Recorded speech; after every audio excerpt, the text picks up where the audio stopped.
Então, senhor Armindo, os seus livros são da onde até onde? Espere um pouquinho. São daqui, ó. Daqui até aqui, ó.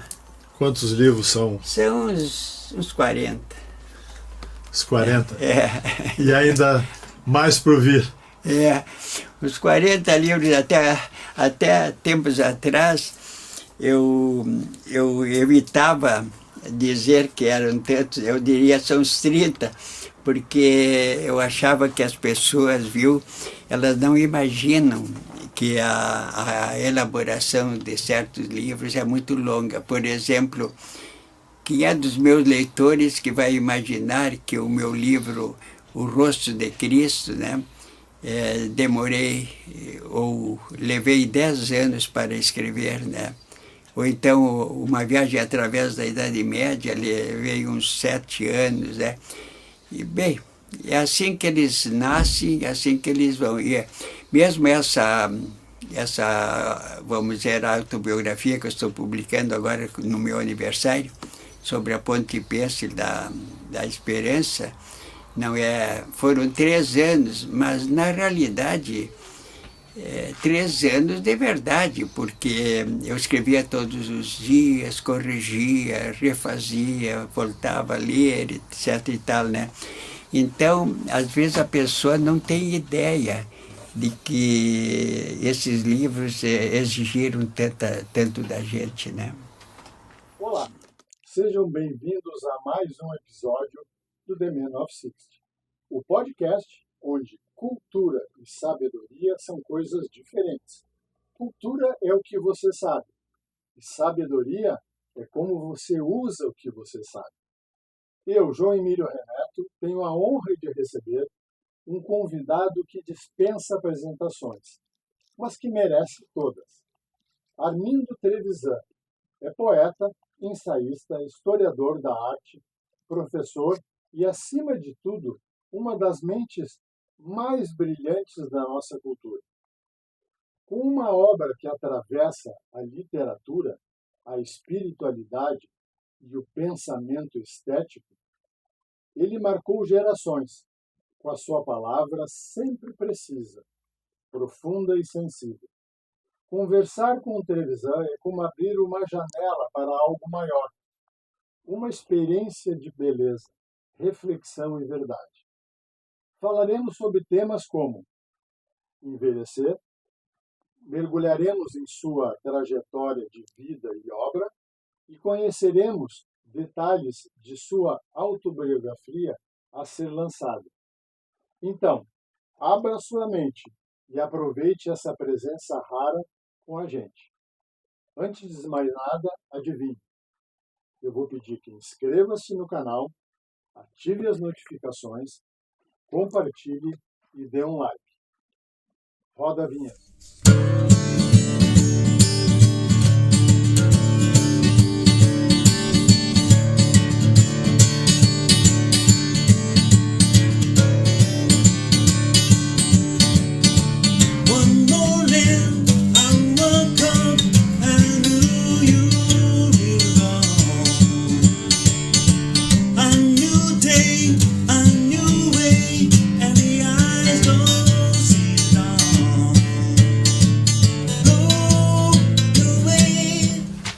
Bem, amigos, o momento que esperávamos chegou. Mas antes de mais nada, eu gostaria de agradecer os créditos do áudio ao Gilberto Dávila. Gilberto Dávila é um colega que tem um dom fantástico para a música e está colaborando conosco aqui no canal. Eu também não posso deixar de agradecer os nossos patrocinadores. Chofer para Noivas, sempre chegando em bom estilo. E Auto Novo, seu carro arranhou, amassou, Auto Novo resolve. Prazer tê-lo no nosso canal. O senhor vai certamente engrandecer o nosso canal com a sua sabedoria e a sua facilidade de conversar. Primeiro eu gostaria de perguntar se eu cometi alguma injustiça quando eu lhe apresentei, porque normalmente eu deixo que os entrevistados o façam. Então, me corrija, por favor. Olha, doutor João Emílio, eu tenho o prazer de conhecê-lo já como um grande profissional, a quem devo uma prótese salvadora, diria assim, que me permite hoje ter uma vida normal. E devo dizer que tenho muito apreço pela sua competência e aí também pela sua cultura e discrição. Eu acho que todo elogio ele é exagerado, porque ele está implicado por uma atitude de benevolência e emotivamente gratificante. Então, o que o senhor diz de mim, fora um pouco de exagero, ou muito, se alguém quiser pensar isso, é verdadeiro. Então, eu só posso lhe agradecer a apresentação. Muito bem, me diga uma coisa. O senhor chegou à idade atual na véspera de completar 92 anos. Eu gostaria de saber como é que o senhor expressa a sua experiência no tocante à passagem do tempo. Afinal, o senhor é conhecido como professor da História da Arte e poeta? Olha, doutor João Emílio, eu pensei e refleti bastante sobre essa realidade. E a primeira coisa que eu desejo observar para os teleouvintes ou as pessoas interessadas nessa entrevista é de fazer uma observação importante sobre a atualidade da velhice. A velhice, como as pesquisas que eu fiz, inclusive em termos de ciência, em termos assim de sociologia, ela é relativamente um fenômeno recente. Eu mesmo me dei ao trabalho de buscar em algumas pessoas de alto nível, como Carl Sagan, que todo mundo conhece pela série televisiva Cosmos, e por outras obras desse eminente e famoso astrofísico. Eu até tirei de um livro dele, intitulado O Mundo Assombrado pelos Demônios, umas anotações sobre a velhice. Por exemplo, primeira, no tempo dos agrícolas e dos caçadores-coletores da vida humana, portanto, para se ter uma ideia cronológica mais ou menos exata, de 15.000, 10.000 antes de Cristo, a idade média da vida humana era apenas 20 ou 30 anos. Depois, quando chegou o Império Romano, portanto, no ano 100 depois de Cristo, e na Idade Média, essa média passou de 20 e 30 anos, mais ou menos manteve a mesma média de idade do Neolítico, onde houve a primeira, vamos dizer assim, modificação, segundo o Carl Sagan, foi em 1870. Portanto, nós estamos aqui agora, né, em 2025, quer dizer, se a gente pensa que mais um pouco, 2070, né, seria, portanto, nesses 200 anos, né? Aí ela chegou a 40 anos. E em 1915, portanto, no início da guerra de 14 para 18, ela tinha chegado a 50 anos. Mas o que me impressionou foi que, em 1930, segundo esse astrofísico, ela subiu para 60 anos. Eu nasci em 33. E voltou a subir para 70 em 1955. Portanto, ela está se aproximando atualmente, segundo ele, hoje em dia, 2000 e pouco, está se aproximando dos 80 anos. Vocês veem que da pré-história, ou antes ainda, do Neolítico, 10.000, 15.000 anos antes de Cristo, não é? Depois chegamos à pré-história, mais ou menos 35, 40 mil anos, quando surgem as primeiras pinturas nas cavernas pré-históricas. O homem vivia o máximo, a média, 30 anos. E esses 30 anos não mudaram, o que me deixou também espantado, até o fim da Idade Média. Só em 1870 a humanidade atingiu uma média de 40 anos.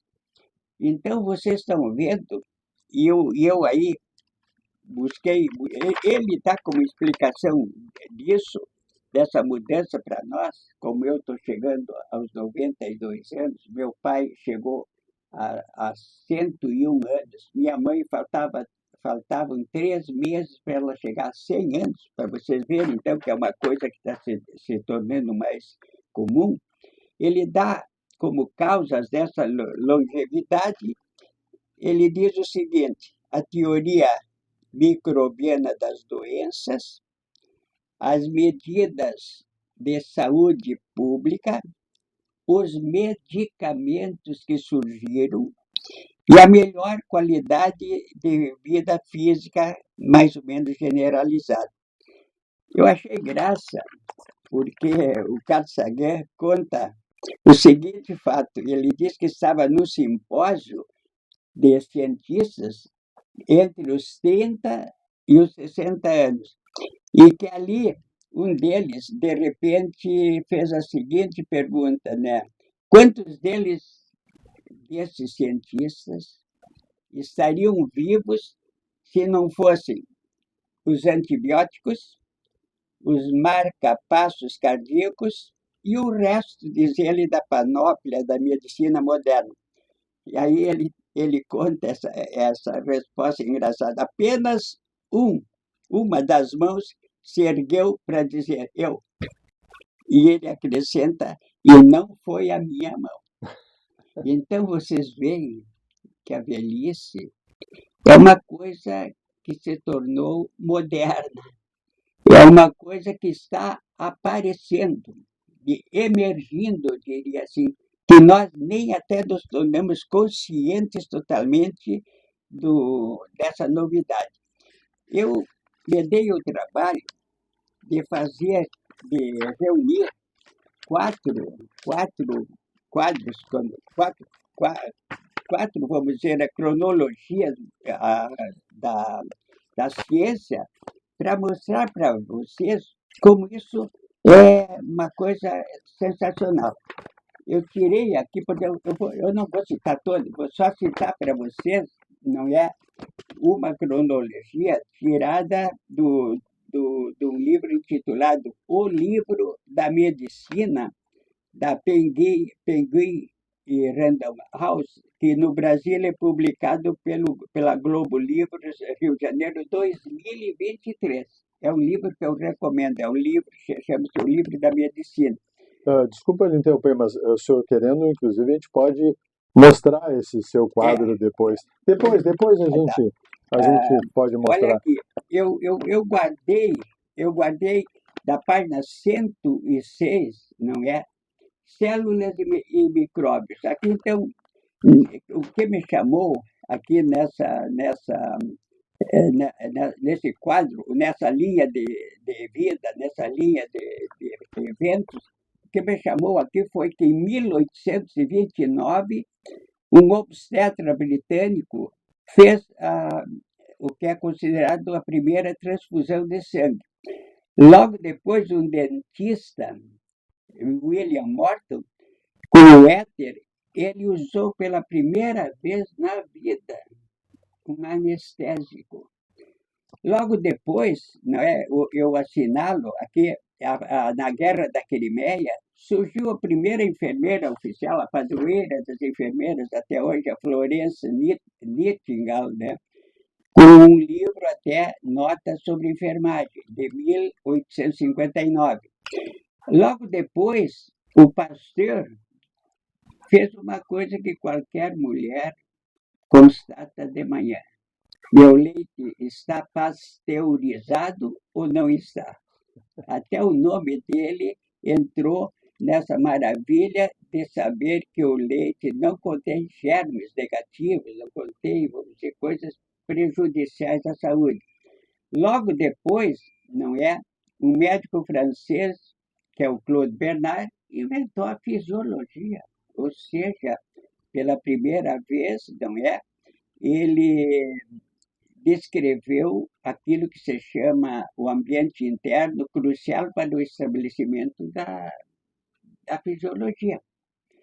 E logo depois, o Joseph Lister descobriu o ácido carbólico, que é um antisséptico. E, finalmente, vamos um pouquinho mais lá, mais para o fim, o pesquisador russo, em 1882, ele sugere que os glóbulos brancos fazem parte do mecanismo de defesa do corpo. Bem, eu notei, porém,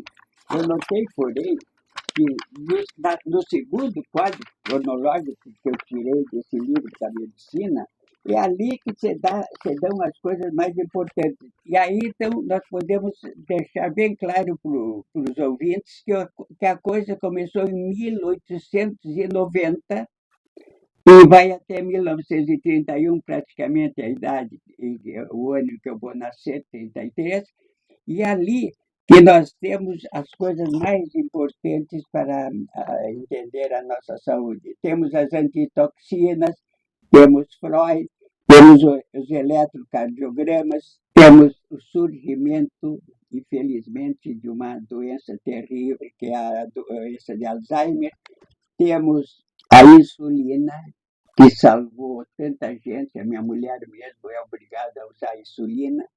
Temos a penicilina, que salvou milhões na guerra e depois. Temos as vitaminas que levaram à extinção do escorbuto e tudo isso se deu entre 1890 e 1991. Não vou dar, mas lembro para quem deseja essas coisas, mais informações, que tem mais dois ainda quadros cronológicos que mostram como, não é, nós temos transplante, a síndrome de Down, e sobretudo a pílula. Caiu aqui o... Temos a síndrome de Down, temos a pílula, sobretudo, né?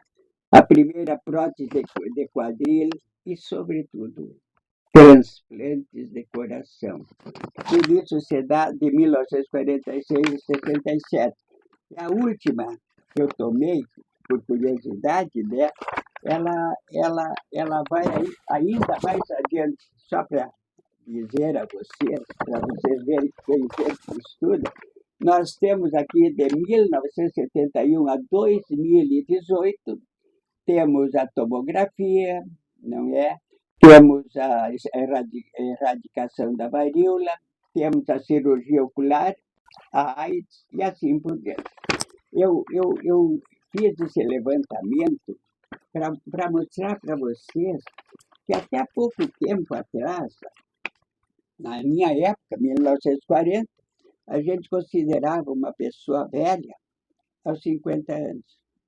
E, portanto, essa entrevista que o doutor João Emílio está fazendo comigo é uma prova de que a vida está se tornando mais longa. Com isso, obviamente, nós temos vantagens e desvantagens. Como desvantagem? Porque no mundo consumista, no mundo obsessionado pelo dinheiro, pela comodidade, e pela ganância, pela violência, pelos genocídios, pela violência, sobretudo, contra a mulher, contra as crianças, etc. e tal, surgem as grandes perguntas, que já surgiam, aliás, no livro O Paraíso Perdido, de John Milton. Eu fiquei atônito lendo é um poema famosíssimo da língua inglesa, comparado com os Lusíadas de Camões, né? Ele já levantava problemas dirigidos ao próprio Deus, no sentido de que Deus nos deu a vida como é a crença de todo indivíduo religioso, sobretudo cristão, mas muitas vezes parece nos ser negado o sentido da vida.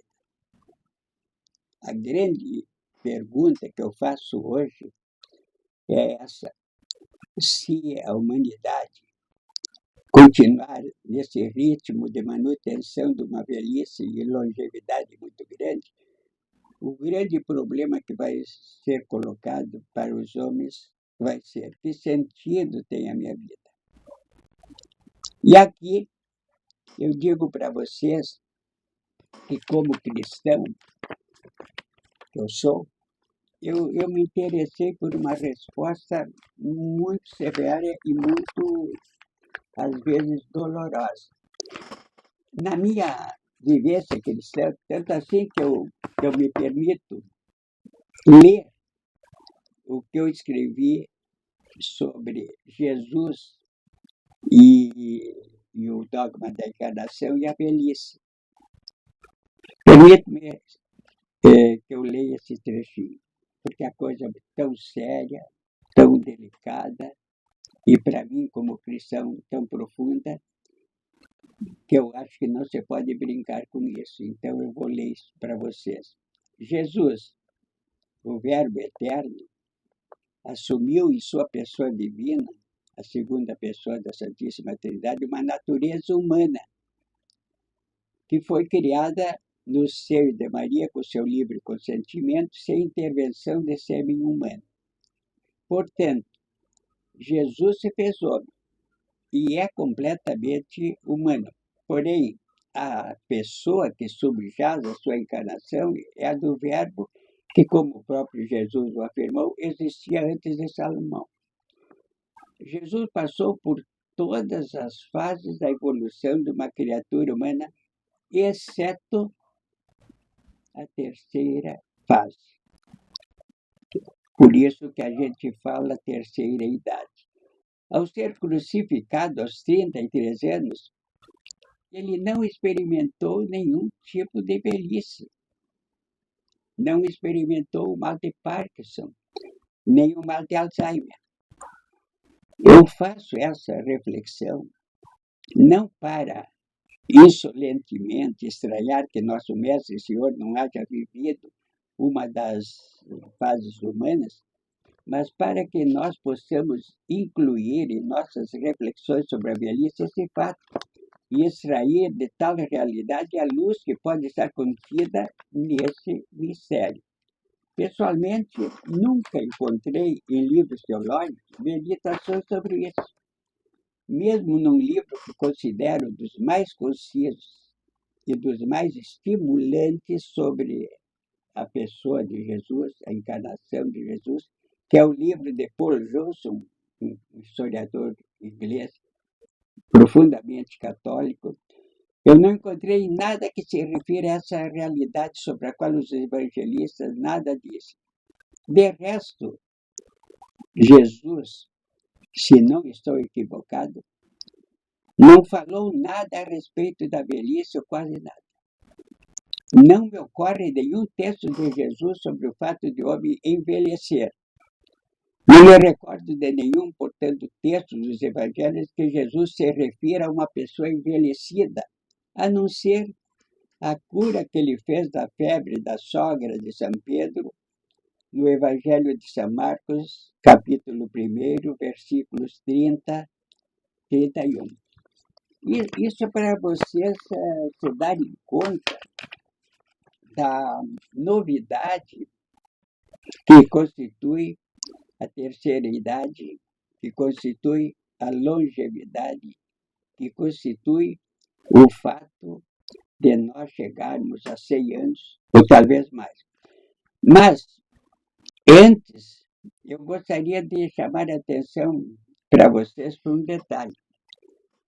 É tão importante assim a gente viver 100 anos?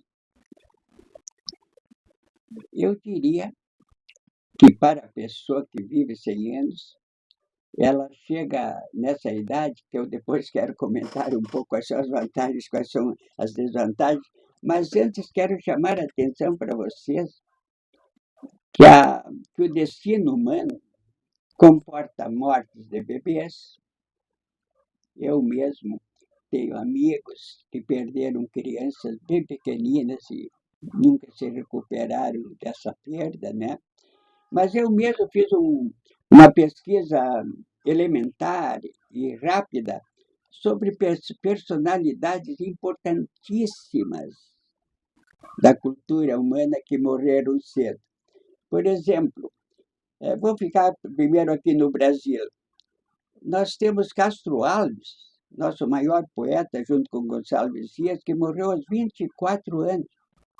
E Gonçalves Dias, eu ganhei o prêmio da morte dele, até o prêmio da Associação Nacional dos Escritores, e Gonçalves Dias morreu com 41 anos. Augusto dos Anjos com 30 anos, mas falemos de duas pessoas modernas, para vocês verem. Albert Camus, que foi o mais jovem prêmio Nobel, 47 anos. A Clarice, que foi grande amiga minha, morreu com incríveis 51 anos. Vamos passar assim para dois grandes artistas plásticos. O Masaccio, lá que é renascentista, é um dos artistas que eu tratava muito nas minhas aulas de História da Arte, né? Morreu com 27 anos. E o Jackson Pollock, que é moderníssimo, americano, que usou o draping para pintar no chão e fazer quadros assim, absolutamente sem nenhuma referência figurativa, morreu com 44 anos. Mas agora vamos lá para os cientistas. Guardei três. Um deles é o James Clerk Maxwell. Morreu com 48 anos, foi o cara que descobriu, que formulou as equações sobre o eletromagnetismo, não é? Então, vocês veem, daí veio a mecânica quântica, lá vamos nós para todas as descobertas de Einstein. O Maxwell é considerado pelos maiores prêmios Nobel o único que, por assim dizer, pode se igualar a Einstein, Albert Einstein. Sem Maxwell, não teríamos a teoria da relatividade de Einstein. Eu, como sou muito cristão, eu adoro Pascal, que inventou o cálculo infinitesimal e, para nossa alegria, é o avô dos computadores, porque von Neumann veio depois, né? E o Pascal, já no seu tempo, não é? E ele, em 1662, morreu. Ele fez a primeira máquina calculadora e morreu aos 39 anos. E a Rosalind Franklin, sem a qual nem o Crick nem o Watson poderiam ter descoberto o DNA, essa moça brilhante, mas maltratada, injustiçada, que deveria ter recebido o prêmio Nobel, ela morreu com 37 anos. Bom, tenho até tristeza em falar que Mozart, que é o meu músico predileto, foi também de dezenas de milhares de pessoas. Ele morreu com 35 anos, tendo escrito 600 peças de música. E o Vincenzo Bellini, cujo Casta Diva, uma das músicas mais famosas, morreu com 34 anos. Então, vocês veem aí que nós estamos tratando, ao mesmo tempo, da vida humana.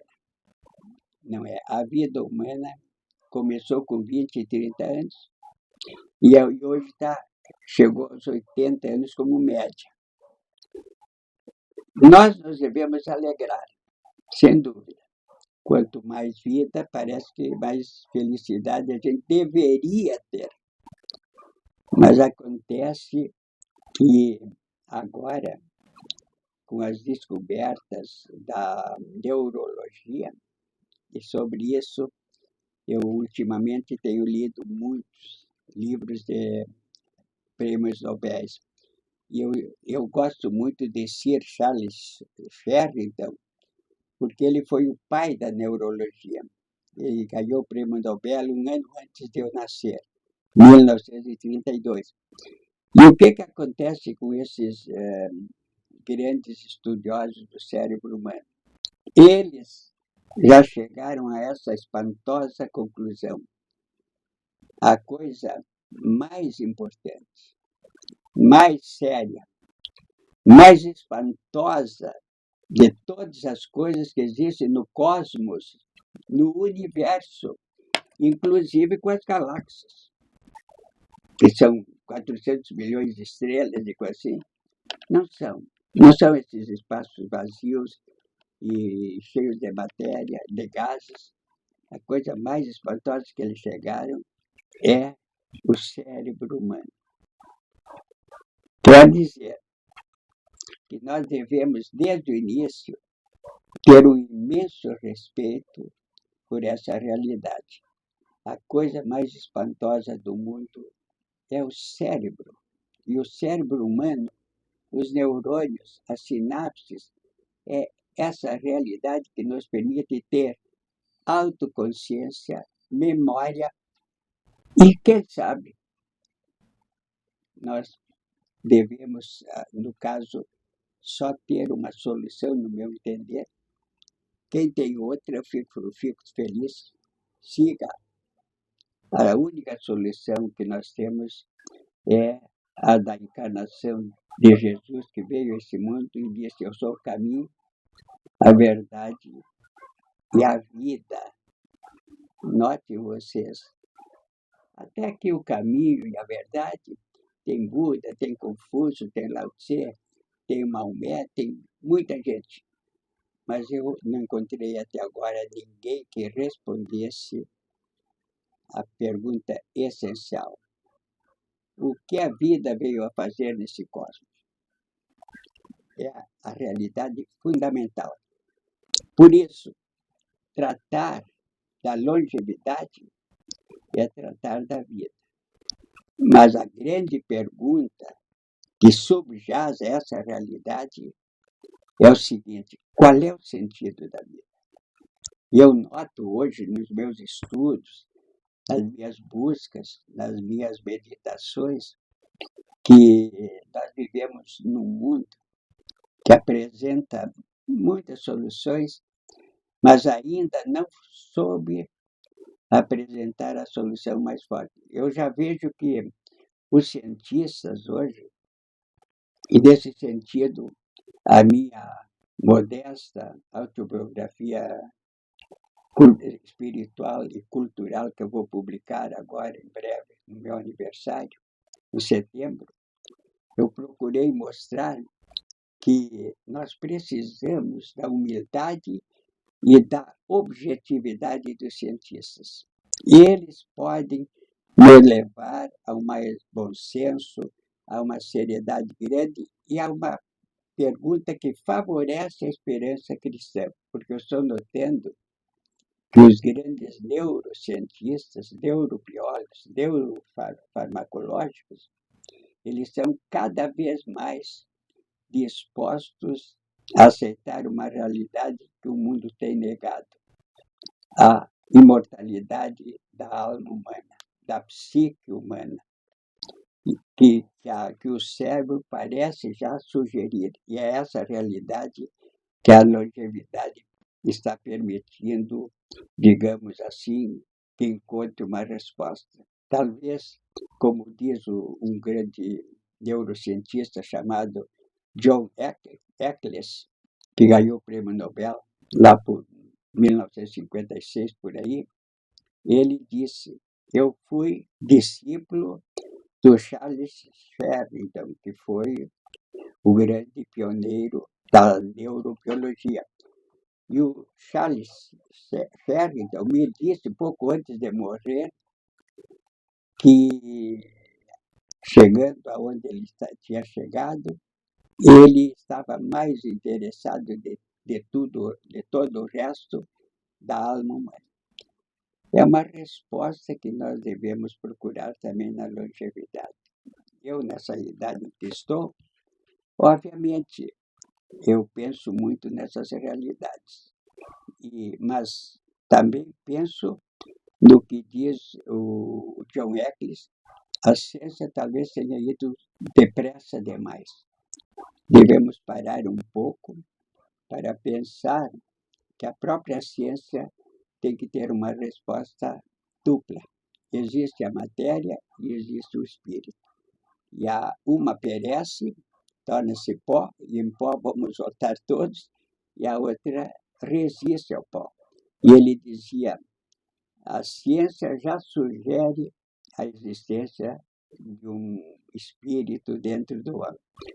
Para mim, com toda sinceridade, a longevidade, a velhice, não é triste pela esperança, mas só pela vida biológica, ela não responde às grandes perguntas do homem. Encontros, não é?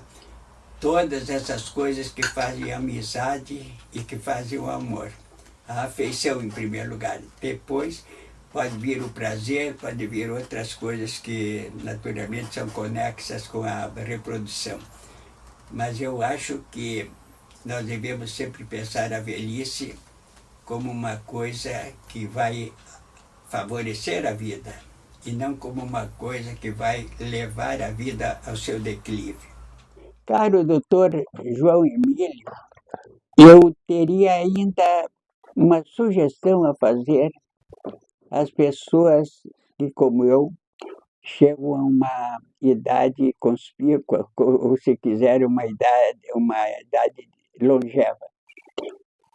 Eu acho, e fiquei impressionado com uma declaração de uma cientista premiada que eu li recentemente, creio que era uma química, não anotei especialmente esse nome, mas gostaria de ter anotado, que ela disse, eu penso com as mãos. Eu acho que uma coisa boa que está me mantendo assim ainda lúcido, otimista e fraterno, amoroso, encantado de muitas coisas desse mundo, é poder escrever, no meu caso. Sou escritor, escrevo poemas também, ainda estou escrevendo poemas. Penso publicar no ano que vem um livro chamado Livro das Admirações, sobre poemas sobre cientistas, sobre artistas, sobre grandes personalidades da nossa cultura. Mas, por exemplo, uma pessoa pode se dedicar à culinária. Por que não fazer um prato especial? Por que não fazer um doce? Porque se não faz doce, então fazer um crochê, um bordado. Eu li num livro de psicologia que durante a última guerra, muitas pessoas voltaram para casa com problemas psicológicos. E uma das coisas que os médicos tiveram a ideia de aconselhar, imagina, foi aconselhar para homens fazer tricô.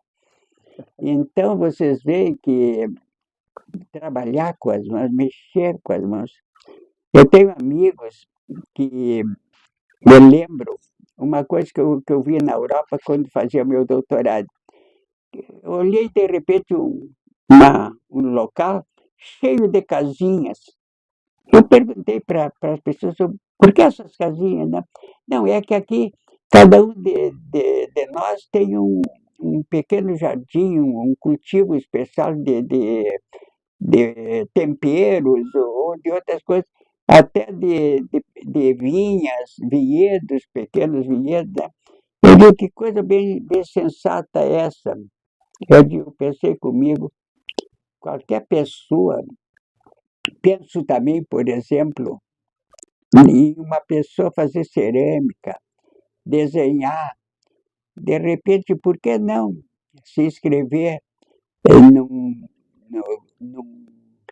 ateliê para aprender, vamos dizer, determinadas pinturas, aquarelas, coisas assim.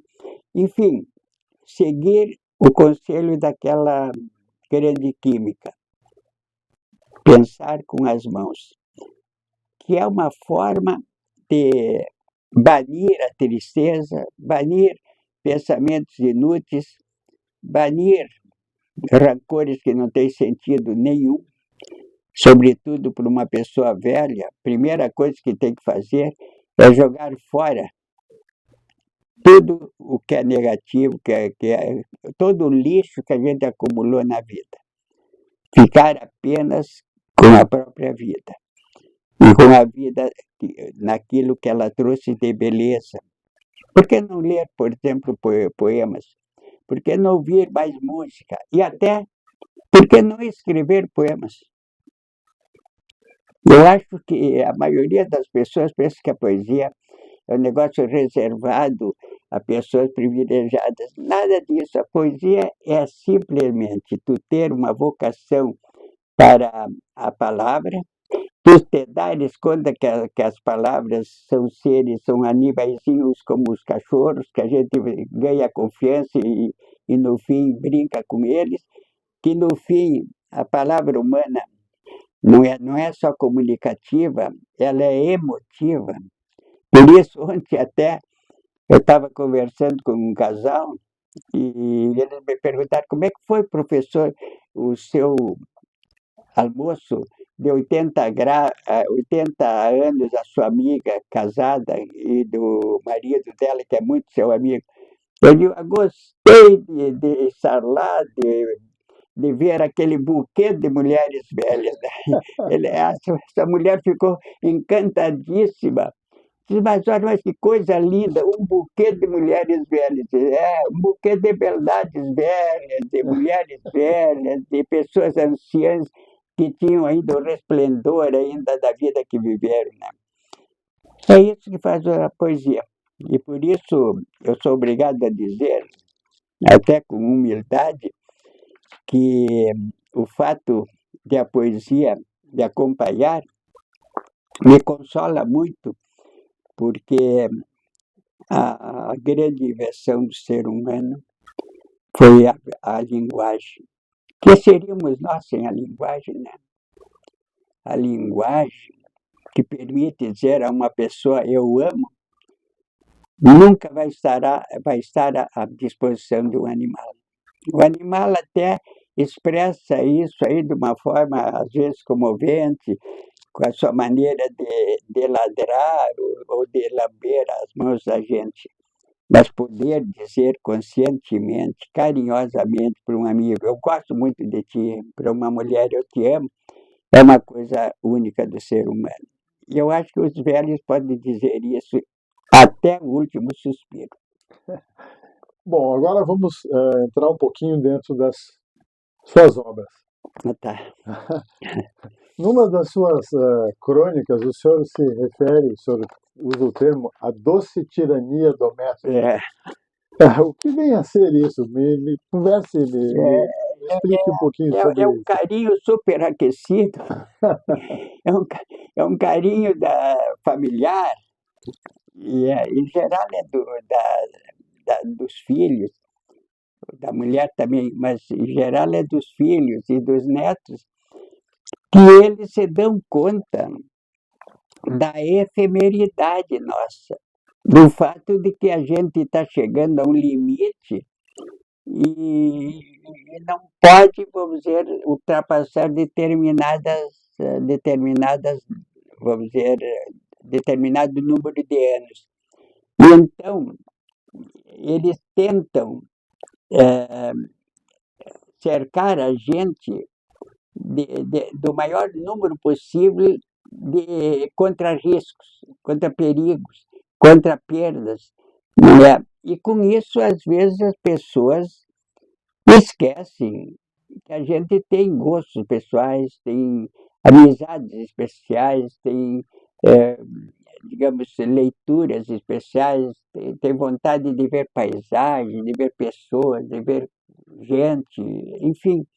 E aí, então, a gente fica um pouco cercado demais pelo carinho opressivo dessas pessoas. Então, é isso que eu chamo, com um pouco de humor, mas respeito pelas pessoas, de doce tirania doméstica, né? Muito bem. E o senhor está agora prestes a publicar a sua autobiografia, intitulada Sobre a Ponte Pêncil da Esperança. É. Primeiro explico o nome. Por que Ponte Pêncil? A ideia me veio, viu, lendo ah, um trecho numa coletânea de arqueologia, de textos de arqueologia, do descobridor das ruínas de Machu Picchu, no Peru. Eu fiquei impressionado porque ele conta que lá por 1901, por aí, ele estava andando, querendo descobrir coisas relativas aos incas, etc. E, de repente, ele chegou num local onde tinha uma pinguela, uma ponte pêncil feita de cipós e outras coisas assim, né? Que tinha um trecho para chegar ao outro lado, sem o qual ele não poderia ter chegado até a Machu Picchu. E ele conta que quando chegou ali, ele ficou temeroso, porque por um lado tinha pinguela, mas por outro lado era uma pinguela comum, assim, não, dessas aí, frágeis, e abaixo da pinguela tinha lá, não sei se 100 metros de queda livre num vale. E ele então pensou, e depois resolveu passar a pinguela, com grande cuidado, não é? E graças a isso, ele chegou a essa descoberta sensacional, que foi a das ruínas de Machu Picchu. Eu pensei comigo, a esperança cristã é parecida com essa pinguela. Deus te dá um meio de tu pensar, de tu creres, de tu esperares uma resposta definitiva à tua vida, mas ele não te dá uma ponte moderna dessas nossas de aço, com pilares e com sensores para saber quando há perigo e tal. Tu é obrigado a passar essa espécie de ponte pêncil com a tua coragem, a tua confiança e as tuas orações. Então, eu, quando tive que pensar em fazer o meu livro de memórias, eu pensei o seguinte: não vou fazer uma autobiografia pessoal. As autobiografias, em geral, pessoais, são muito baseadas da autovalorização da pessoa. Eu digo, eu estou muito mais interessado em revelar aos leitores minhas ideias, meus sentimentos, minhas emoções, minhas leituras, minhas descobertas, religiosas ou não, enfim, todo o meu mundo psíquico, espiritual, cultural e assim por diante. Então, eu escrevi, na realidade, uma autobiografia das ideias minhas, do sentimento, das emoções, da poesia, do amor às artes plásticas, assim por diante, e do amor às ciências. E não diretamente uma coisa ancorada na minha pequena vida pessoal, que essa também vai ter que passar por uma coisa que todo mundo sabe, que é um vasinho pequeno que conterá futuramente minhas cinzas, né? Se é que vão guardar, porque muita gente prefere lançar no mar ou no jardim. Será Bom, feita a sua depois vontade, né? não tenho escolha precisa. Podem guardar num vasinho, como algumas pessoas fazem, pode atirar no jardim, pode jogar no mar.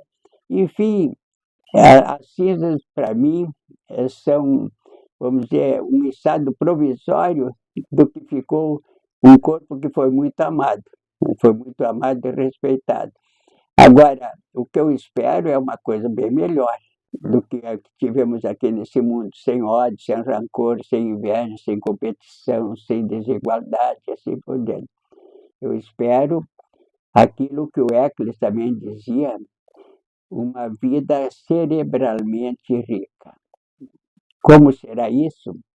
Deus não quis revelar, só deixou imagens, um banquete, um encontro, mas, sobretudo, eu acho, viu, que nós vamos, pela primeira vez, descobrir o que é o amor.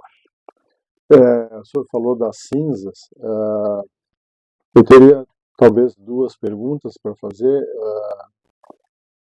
Até que ponto o senhor acha que o culto que as pessoas fazem às cinzas ou visita ao cemitério, isso corresponde ao real sentimento? Olha, João Emílio, eu vou te surpreender com uma coisa.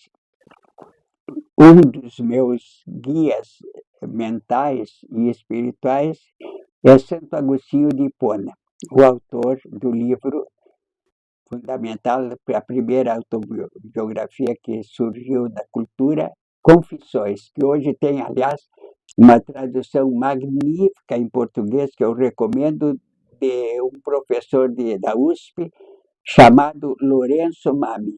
É ali que eu vi pela primeira vez uma tradução autêntica do que são as confissões. Pois bem, Santo Agostinho dizia que as pompas fúnebres são mais consolações dos vivos do que benefícios dos mortos. Eu acho, viu, que nós podemos ter saudade dos mortos, mas sempre associando a eles a um momento de gratidão pela vida que tiveram, pelo bem que fizeram. Por exemplo, como é que a gente pode ouvir uma flauta mágica de Mozart ou, ou uma, por exemplo, sinfonia dele, número 40, por exemplo, né? Ou o Sonata ao Luar de Ou a Beethoven? Sonata ao Luar de Beethoven, não é? Alguns, eu nunca me esqueço de um noturno pequeno que eu fiquei encantadíssimo, de Chopin, tocado por um pianista famoso. Então, eu diria o seguinte: eu não consigo ouvir uma grande música ou ler um grande poeta sem imediatamente parar um momento e dizer: meu Deus, eu agradeço que vós nos destes Beethoven, Haydn, Camões, não é? Fernando Pessoa mesmo, né? Rilke, dezenas e dezenas de pessoas beneméritas, cientistas, por exemplo, que hoje eu estou encantado por ter descoberto tantos cientistas, tanta humildade neles, né? Eu acho que a gente pode, e é saudável, é comovente, levar de repente um ramalhete de flores para o túmulo, mas acho muito mais importante, viu, a gente pensar do ponto de vista espiritual e agradecer a quem de fato é o criador dessas pessoas, né? E aproveitando então que o senhor tocou nisso, o senhor é católico, mas se declara ecumênico. Não, É, eu nunca me preocupei em converter uma pessoa. Tem pessoas que chegaram a atribuir até a adesão ao cristianismo para coisas que eu escrevi, etc. e tal. Se isso aconteceu, não foi por minha causa. Embora reconheço que tudo que a gente faz de belo, de puro, de verdadeiro, tem influência, mas eu acho que a conversão mesmo é uma obra direta de Deus com as pessoas. Então, eu tenho amigos, posso dizer, em todas as áreas, ateus, agnósticos e cristãos, ou então não cristãos, pertencentes a cultos afro-africanos, afro-brasileiros, né? E eu não me preocupo com isso. Eu só acho que cada um deve viver profundamente integrado na sua própria consciência, respeitando a dos outros. É isso que eu entendo como ecumenismo. Quer dizer, eu não julgo que necessariamente que o cristianismo não é, seja a religião maior. Eu digo, para mim, ela é a maior religião porque eu creio em Jesus. E para mim não há outro Salvador fora Jesus. Mas isso é uma crença pessoal, da qual eu devo, inclusive, levar em consideração que Jesus mandou ensinar e fazer discípulos em todo o mundo. Mas isso é feito com liberdade, com respeito, com admiração até pelas outras. Eu estudei muito casualmente por causa da arte, estudei muito, viu, artes não ocidentais, e por isso fui obrigado a fazer estudos sobre o budismo, zen budismo, sobre o confucionismo, né, suas influências na arte, né, sobre o taoísmo, assim por diante, que eu adoro também, né? Mas eu fico tranquilo sobre isso, viu? Eu não fico angustiado por ver que meu amigo, por exemplo, não pratica a religião que eu pratico. O que eu faço? Eu rezo para que Deus o ilumine no seu caminho, lhe dê sempre o amor à verdade, não é? E sempre o amor, e sempre um conceito muito alto do amor. Mas eu não me preocupo, não. Eu sou ecumênico no sentido cristão da palavra.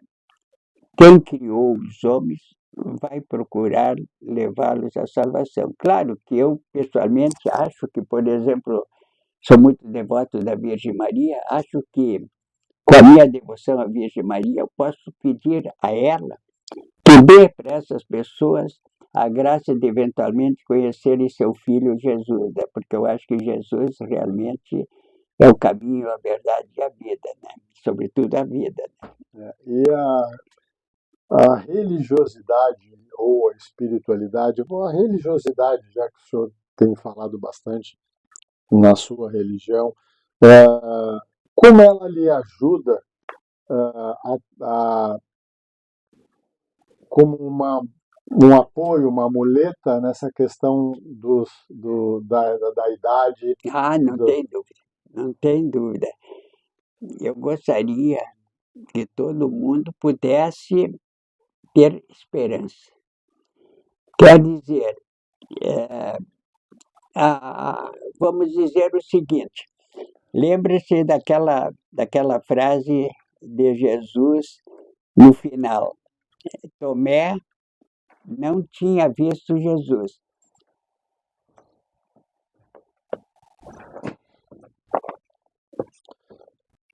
Senhor Lindo, dentro todo esse seu comentário, o meu comentário seria um pequeno grão de areia, mas um testemunho. O ser humano passou por toda essa evolução, podemos até acrescentar a revolução industrial, que trouxe muitos benefícios, né? E toda essa revolução farmacêutica, as pesquisas de tratamento, as pesquisas científicas do ponto de vista de diagnóstico, mas um pequeno testemunho: eu sou formado há 40 anos e eu posso lhe afirmar que, se eu exercesse a odontologia que eu aprendi há 40 anos atrás, eu estaria totalmente ultrapassado. É uma comprovação da evolução da ciência, da evolução do ser humano. E também lembrando que, na medida em que o ser humano ele vive mais, a questão emocional e psicológica ela se torna cada vez mais presente. Mas isso é conversa para um outro dia, um novo episódio. Mas eu teria uma pergunta agora. Como é que, em termos gerais, como é que o senhor definiria a velhice? Olha, querido doutor João Emílio, uma coisa eu posso lhe dizer desde o início. A natureza, ou se quiser, o plano genérico do Criador, teve recurso a uma coisa genial. A gente não nota que fica velho. A velhice, de certa maneira, é uma hóspede da gente que chega no último momento e diz com a maior tranquilidade: estou aqui. Na realidade, eu tenho 92 anos. Meus amigos estão todos espantados de que eu seja não só lúcido, não só mentalmente com uma memória, que, aliás, eu sou obrigado a dizer que sempre tive muito boa, né? Mas que eu estou ainda escrevendo, produzindo poemas, produzindo textos e assim por diante. Então, vocês veem, eu, de repente, estou no alto, no píncaro, vamos dizer assim, de uma montanha, e olho para baixo e digo: mas como cheguei até aqui? Aí vocês podem me perguntar: mas professor, o senhor nunca teve nenhuma doença? Não, até tive duas. Uma que foi um câncer, Uma gripe? um câncer aqui cervical, do qual fui operado pelo doutor Molinari, Salgado Molinari, maravilhoso. E outro problema que o meu amigo doutor Eduardo Franco Carvalho também operou, que era um nódulo maligno na bexiga. Quer dizer, também eu passei por problemas, de certa maneira, graves. Mas nenhum até aí me tinha levantado essa hipótese, né, de eu chegar a menos um, o doutor Henry Wolff, que me disse: tu tens uma genética muito boa, tu vais poder ficar escrevendo até o fim, porque teu pai morreu com 100 anos e a tua mãe com quase 100, faltavam 3 meses, então eu fico contente que tu vais ficar produzindo até esse momento. Mas, desculpa lhe interromper, mas já lhe interrompendo, o senhor já se beneficiou da toda essa evolução mas que evidente, o senhor acabou de falar. Não, é por isso que eu estou citando médicos, não estou citando tanto professores como líderes espirituais, como grandes mestres da literatura, né? É que a ciência permitiu, pensem vocês, desde Röntgen, que inventou o raio-x, né? A ressonância magnética também, e ultimamente eu estava vendo aí processos assim, modernos, a tal ponto que já chegaram os cientistas. Eu sou apaixonado pela história da ciência, né? Chegaram a, inclusive, fotografar o gene tridimensionalmente. Nós passamos pela Covid, mas eu vi aí os cientistas descreverem que, se não houvesse já as pesquisas de uma mulher brilhante em química e outras coisas, que tinha preparado já no fundo as condições para a vacina das três, da Pfizer, da Moderna, e não me lembro qual é a outra tecnológica, não me lembro como é. Se ela não tivesse preparado, nós não teríamos ainda resolvido o problema da Covid. Então, agradecemos a Deus que, junto com os santos, como evidentemente São Francisco, não é? Entre os grandes santos, os mestres Confúcio, Lao-tse, Buda e assim por diante, nós agora tenhamos também que agradecer a grandes pesquisadores da ciência, a grandes cientistas, né, que possibilitaram que a velhice chegue a essa idade. Eu diria para vocês, não é, que a velhice é uma oportunidade para a gente ter gratidão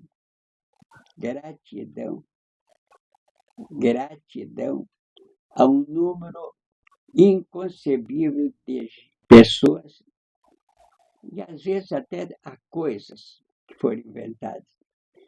Eu fiquei emocionado porque o Carl Sagan, que é o astrofísico que eu já me referi, né? O Carl Sagan foi agnóstico, ou até ateu, diria até o fim. Mas olhem aqui, esse texto aqui que ele deixou no seu livro, O Mundo Assombrado pelos Demônios. Meus pais morreram há anos. Eu era muito ligado a eles. Ainda sinto uma saudade terrível. Sei que sempre a sentirei. Desejo acreditar que sua essência, suas personalidades, o que eu tanto amava neles, ainda existe, real e verdadeiramente, em algum lugar. Não pediria muito, apenas 5 ou 10 minutos por ano para lhes contar sobre os netos, pô-los ao corrente das últimas novidades, lembrar-lhes que eu os amo. Uma parte minha, por mais infantil que pareça, se pergunta: como é que eles estarão? Está tudo bem? Desejo perguntar. As últimas palavras que me vi dizendo a meu pai na hora de sua morte foram: tome cuidado.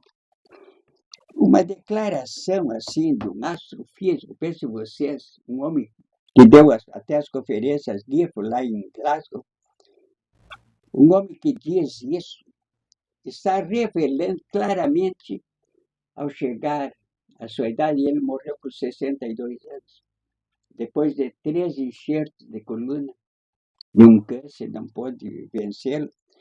Eu acho, viu, que a velhice é uma ótima oportunidade de a gente ter gratidão para com aqueles que nos trouxeram a vida, que nos alegraram da vida, que nos facilitaram a vida, que nos levaram a bons sentimentos e boas emoções, e, em particular, e de uma maneira especial, aos grandes líderes religiosos, aos grandes artistas das artes plásticas e da música, especialmente da música, e aos grandes anônimos, que são nossos amigos e amigas. Muitos deles nos dão uma afeição especial. Então, a velhice, em primeiro lugar, é uma oportunidade de gratidão.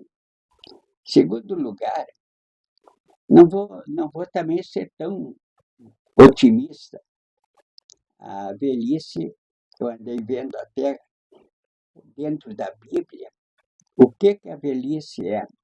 E eu vejo que a Bíblia apresenta 2 faces: a face negativa da velhice e a face positiva. Negativa, todo mundo sabe, é coluna, é deslocamento difícil. O meu pai, que tinha muito senso de humor. Bom, isso eu posso falar com propriedade sobre coluna e deslocamento difícil. E meu pai, que tinha um senso de humor muito grande, ele me dizia: filho, durante a vida em geral, a gente pergunta como é que vai. Mas quando a gente chega na minha idade, que ele chegou a 101 anos, né, a gente só pergunta onde é que não dói. Então, vocês veem que eu dou uma definição da velhice, não só cronológica, mas também, além da gratidão, tem as consequências negativas da velhice. Né? E aí eu tenho notado que a Bíblia dá muito valor. A Bíblia, vamos dizer assim, ela insiste muito que as pessoas tenham um compromisso com as pessoas mais velhas. Por exemplo, a Bíblia insiste que a gente honre não só os pais, mas os netos, os avós, porque são os avós que cuidam dos netos em geral. Então, eu diria, sim, que a velhice, além, portanto, da gratidão, além, portanto, das consequências negativas que ela tem, uma pessoa me dizia, mas como é chato, professor, a gente ser velho, né?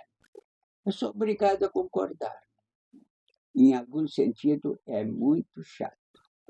E até diria para os meus amigos que estão me ouvindo, cuidem de uma coisa.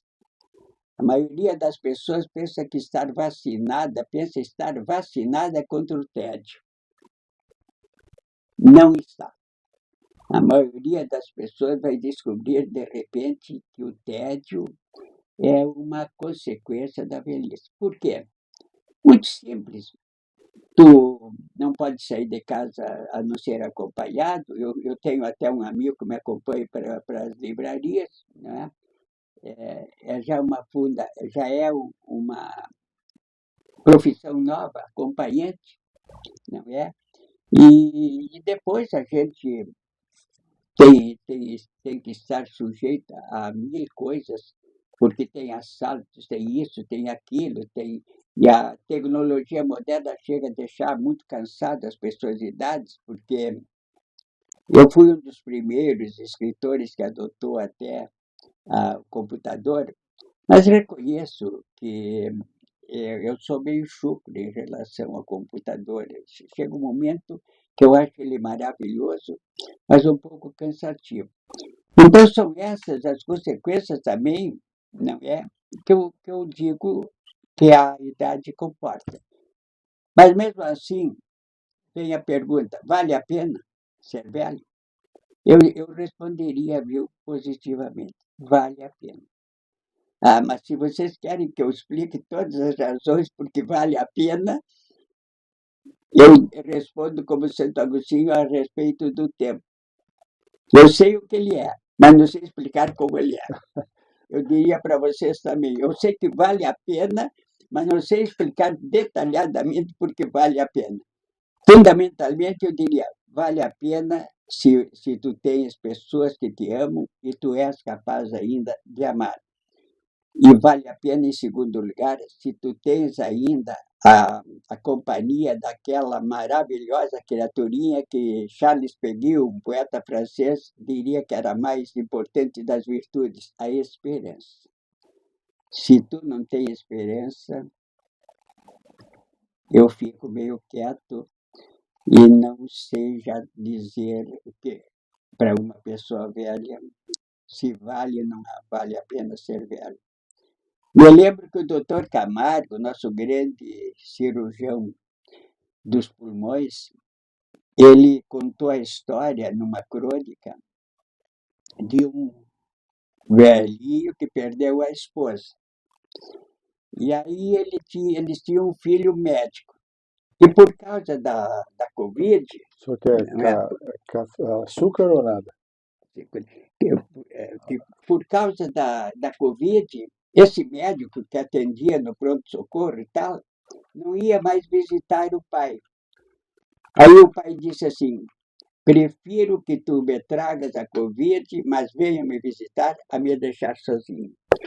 O ser humano, já no Gênesis, foi dito pelo autor, inspirado por Deus, que não era bom que o homem ficasse só. E por isso, depois de Adão ter dado o nome a todos os bichos, não encontrou nenhum parecido para viver com ele. Aí que Deus, então, segundo conta o autor de forma poética, tirou-lhe uma costela e daí fez a mulher. Notem bem uma coisa que poucas vezes os autores cristãos sublinharam.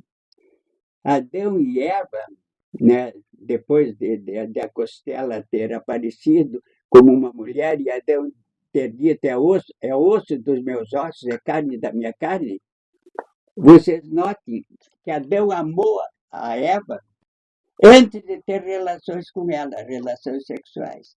Quer dizer que o amor veio primeiro, depois é que veio o amor da reprodução, crescer e multiplicar-se, que hoje é supervalorizado, não é? Mas era bom que os homens e as mulheres descobrissem que o amor veio por primeiro. Afeto, respeito, valorização, carinho, conversas, encontros, não é? todas essas coisas que fazem amizade e que fazem o amor. A afeição, em primeiro lugar. Depois, pode vir o prazer, pode vir outras coisas que, naturalmente, são conexas com a reprodução. Mas eu acho que nós devemos sempre pensar a velhice como uma coisa que vai favorecer a vida e não como uma coisa que vai levar a vida ao seu declive. Armindo Trevisan, foi um privilégio. O canal está enobrecido, está engrandecido com esse bate-papo informal que nós tivemos. E eu pediria que o senhor brevemente deixasse uma mensagem aos homens de 60 ou mais, né, sobre a sua experiência, a sua palavra livre. Bem, doutor João Emílio, tive muito prazer, até porque esse tipo de conversa, ele não tem nenhuma formalidade especial. Eu me permiti transmitir aos caros amigos do canal do Dr. João Emílio, não é, impressões, não é, conceitos que eu vivenciais, vamos dizer assim, e também sugestões, de repente, para algumas leituras, não é? Porque as pessoas que chegam aos 60 anos e daí partem para os 70 e os 80, 90, etc. e tal, como a vida profissional normalmente pode intensificar-se também, porque eu estou notando agora que já estão pensando na Europa em estender a aposentadoria após 75 anos, 80 anos, já estão falando, né? Eu acho que uma coisa que a gente não pode esquecer nesse momento é dar importância àquelas coisas que são mais contemplativas do que ativas, né? Sem dúvida, a atividade, que eu falei até, a importância de a gente pensar com as mãos, é muito importante. Mas mais importante é a gente atingir uma certa serenidade, uma certa madureza e uma certa, digamos, lucidez que tornam a vida mais, vamos dizer, aberta, mais compassiva, mais humanamente amorosa. Eu sempre digo que a compaixão é uma virtude relativamente não valorizada. Compaixão não é propriamente piedade, vamos dizer assim, eu fico coitadinho da pessoa e tal, não. Compaixão é uma atitude madura, pode ser estoica, pode ser, digamos assim, psicológica, sociológica, pode ser cristã, pode ser budista, pode ser, por exemplo, o Lévi-Strauss dizia que se ele tivesse que escolher uma religião, escolheria o budismo, um grande pensador, né? Pode ser de muitas atitudes possíveis no ser humano.